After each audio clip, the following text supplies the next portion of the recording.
Doctor Mohammad Yunus সাহেবের যে press সচিব তিনি যে মন্তব্য করেছেন সেই মন্তব্য সঠিক। আপনি ইতিমধ্যে দেখেছেন যে ৫ই আগস্টের পরে ভারত এবং আওয়ামী লীগের প্রেতাত্মারা ভারত এবং আওয়ামী লীগের প্রেতাত্মারা এবং বাংলাদেশে কিছু রাজনৈতিক দল নানানভাবে বাংলাদেশ নিয়ে এবং নির্বাচন নিয়ে ষড়যন্ত্র করছে।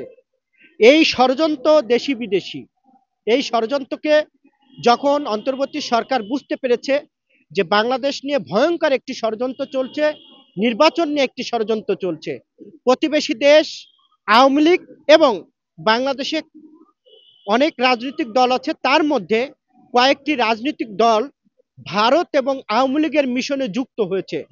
অন্তর্বর্তী সরকার যখন বুঝতে পেরেছে তখনই অন্তর্বর্তী সরকার বিএনপি দেশনেত্রী বেগম খালেদা জিয়া এবং বিএনপির ভারপ্রাপ্ত জনাব তারেক রহমানের সঙ্গে যখন একান্ত বৈঠক করেছেন, এই বৈঠকের পর দেশে বিদেশি এবং অন্যান্য রাজনৈতিক দল যারা ষড়যন্ত্র করার চেষ্টা করেছেন সকল ষড়যন্ত্র ভেদ করে এখন বাংলাদেশের মানুষের বিজয়ের যেই মালা পড়বে সেই মালার অপেক্ষায় বাংলাদেশের মানুষ আছে।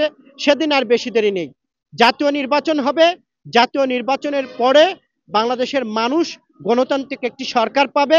সেই সরকারের মধ্য দিয়ে এই গণতান্ত্রিক মানুষ ফুলের মালা গলায় দিয়ে বাংলাদেশের সকল মানুষের আশা আকাঙ্ক্ষা পূরণ করবে।